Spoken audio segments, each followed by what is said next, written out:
ओम श्री परमात्मने नमः।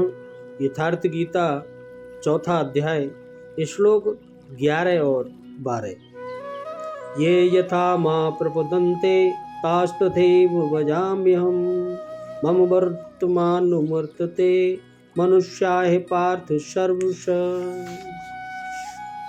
काञ्चन्ति कर्माणि सिद्धं यजन्ते यः देवता क्षिप्रं हि मानेषु लोके सिद्ध भवति कर्मजा। हे अर्जुन, जो भक्त मुझे जिस प्रकार भजते हैं मैं भी उनको उसी प्रकार भजता हूँ, क्योंकि सभी मनुष्य सब प्रकार से मेरे ही मार्ग का अनुसरण करते हैं। इस मनुष्य लोक में कर्मों के फल को चाहने वाले लोग देवताओं का पूजन किया करते हैं, क्योंकि उनको कर्मों से उत्पन्न होने वाली सिद्धि शीघ्र मिल जाती है। देवताओं का शीघ्र सिद्धि चाहिए, वृद्धि चाहिए, तो देवताओं का पूजन बताया।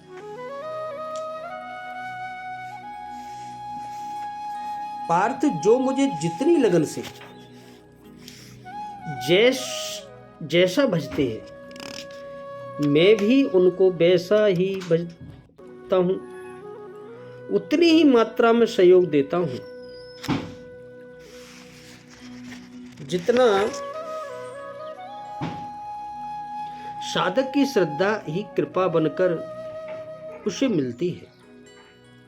इस रहस्य को जानकर सुधीजन संपूर्ण भावों से मेरे मार्ग के अनुसार ही बरतते हैं। जैसा मैं बरतता हूँ, जो मुझे प्रिय है वैसा ही आचरण करते हैं, जो मैं कराना चाहता हूं वही करते हैं। मैं भी उनको वैसा ही भजता हूं, उतनी ही मात्रा में सहयोग देता हूं। भगवान कैसे भजते हैं? वे रथी बनकर खड़े हो जाते हैं, साथ चलने लगते हैं, यही उनका भजना है। दूषित जिनसे पैदा होते हैं उनका विनाश करने के लिए वे खड़े हो जाते हैं।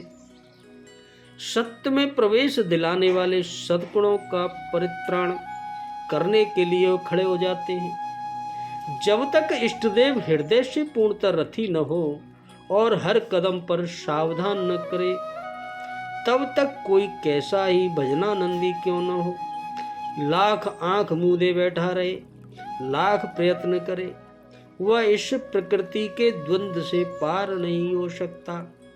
वह कैसे समझेगा कि वह कितनी दूरी तय कर चुका है, कितनी शेष है।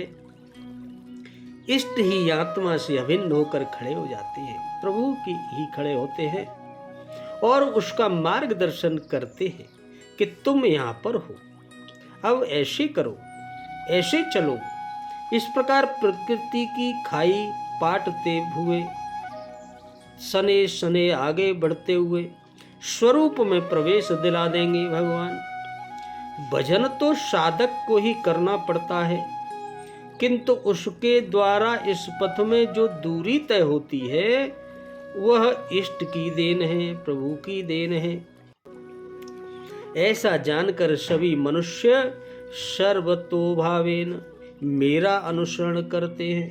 किस प्रकार वे बरतते हैं?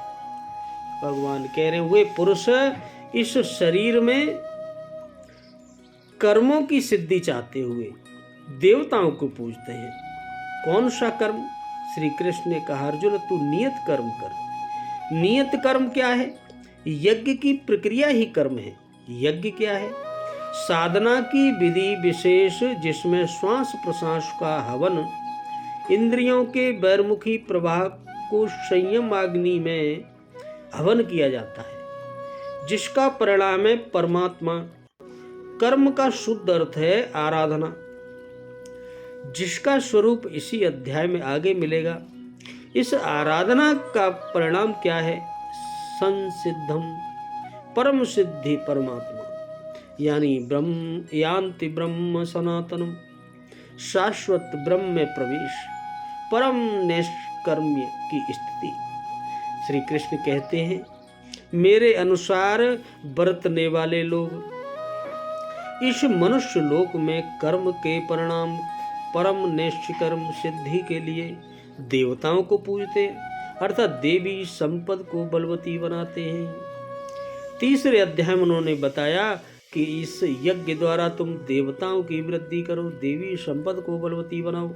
ज्यों ज्यों हृदय देश में देवी संपद की उन्नति होगी, त्यों त्यों तुम्हारी उन्नति होगी।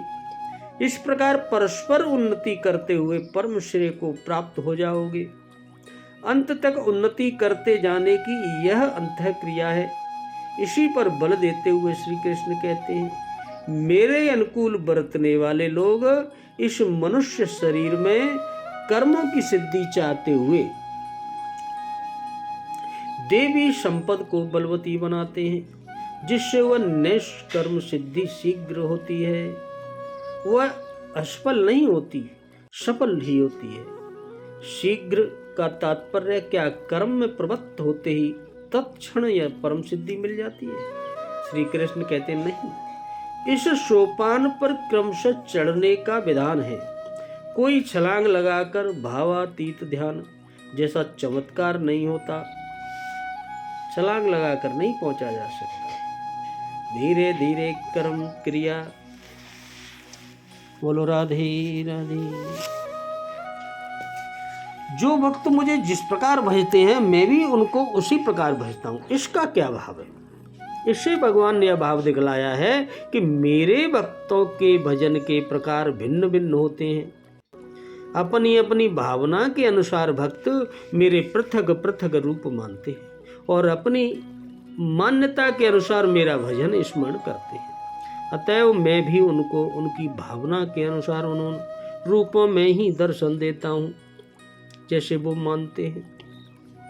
श्री विष्णु रूप की उपासना करने वालों को श्री विष्णु रूप में, श्री राम की उपासना करने वालों को श्री राम के रूप में, श्री कृष्ण की उपासना करने वालों को श्री कृष्ण के रूप में और श्री शिव की उपासना करने वालों को श्री शिव के रूप में, देवी रूप की उपासना करने वालों को देवी रूप में और निराकार सर्वव्यापी रूप की उपासना करने वालों को निराकार सर्वव्यापी रूप में मिलता हूँ।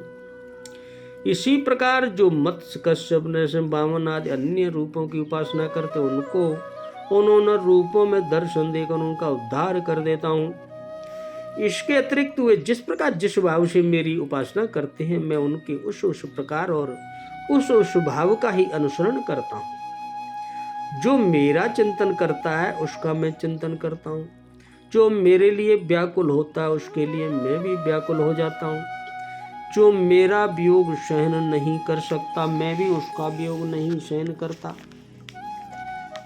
कर सकता। जो मुझे अपना सर्वस्व अर्पण कर देता है, मैं भी उसे अपना सर्वस्व अर्पण कर देता हूँ। जो ग्वाल बालों की भांति मुझे अपना सुखा मानकर मेरा भजन करते हैं, उनके साथ मैं मित्र के जैसा व्यवहार करता हूँ। जो नंद यशोदा की भांति पुत्र मानकर मेरा भजन करते, उनके साथ पुत्र के जैसा बर्ताव करके उनका कल्याण करता हूँ। इसी प्रकार रुक्मिणी की तरह पति समझकर भजने वालों के साथ पति जैसा अनुमान की भांति, स्वामी समझकर भजने वालों के साथ स्वामी जैसा और गोपियों की भांति माधुर्य भाव से भजने वालों के साथ प्रियतम जैसा बर्ताव करके मैं उनका कल्याण करता हूँ और उनको दिव्य लीला रस का अनुभव कराता हूँ।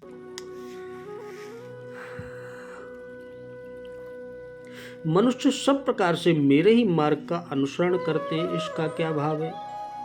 इससे भगवान ने यह दिखलाया है कि लोग मेरा अनुसरण करते हैं, इसलिए यदि मैं इस प्रकार प्रेम और सौहार्द का बर्ताव करूंगा तो दूसरे लोग भी मेरी देखा देखी ऐसे ही निस्वार्थ भाव से एक दूसरे के साथ यथा योग्य प्रेम और सुहृदयता का बर्ताव करेंगे। अतः इस नीति का जगत में प्रचार करने के लिए भी ऐसा करना मेरा कर्तव्य है, क्योंकि जगत में धर्म की स्थापना करने के लिए ही मैंने अवतार धारण किया है। यदि यह बात है कि तो फिर लोग भगवान को न भजकर अन्य देवताओं की उपासना क्यों करते हैं? यज्ञ मानेषु लोके का अभिप्राय क्या है? यज्ञादि कर्मों द्वारा इंद्र आदि देवताओं की उपासना करने का अधिकार मनुष्य योनियों में ही है, अन्य योनियों में नहीं। यह भाव दिखलाने के लिए यहाँ यह और मानेशु के साथ लोके पद का प्रयोग किया है। कर्मों का फल चाहने वाले लोग देवताओं का पूजन किया करते हैं। जिन्हें फल चाहिए वह देवताओं का पूजन करते हैं, क्योंकि उनको कर्मों से उत्पन्न होने वाली सिद्धि शीघ्र मिल जाती है। इसका क्या भाव?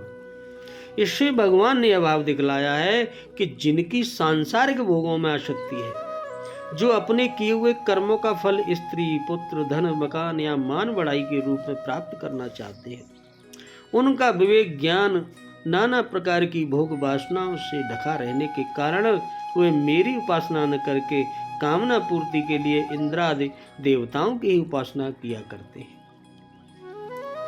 क्योंकि उन देवताओं का पूजन करने वालों को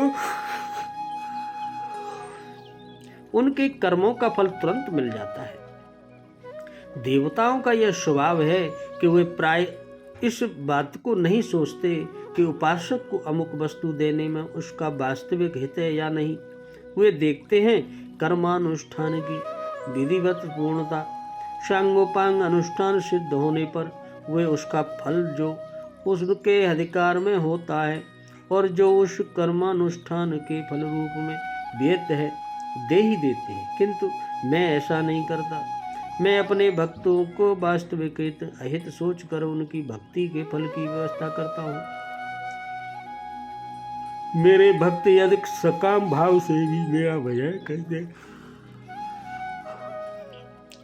तो भी मैं उनकी उसी कामना को पूर्ण करता हूँ जिसकी पूर्ति से उनका विषयों से वैराग्य होकर मुझ में प्रेम और विश्वास बढ़ता है। अतएव सांसारिक मनुष्यों को मेरी भक्ति का फल शीघ्र मिलता हुआ नहीं दिखता और इसीलिए वे मंदबुद्धि मनुष्य कर्मों का फल शीघ्र प्राप्त करने की इच्छा से अन्य देवताओं का भी पूजन किया करते हैं। भगवान ने दिव्य जन्म और कर्मों को तत्व से जानने का फल भगवान की प्राप्ति बतलाया गया। उसके पूर्व भगवान ने जन्म की दिव्यता विषय तो भली बात समझाया गया, किंतु भगवान के कर्मों की दिव्यता का विषय स्पष्ट नहीं हुआ।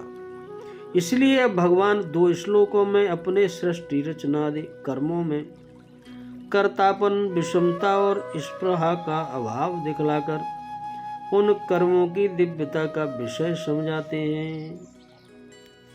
अब आगे बताएंगे। बोलो राधे कृष्ण।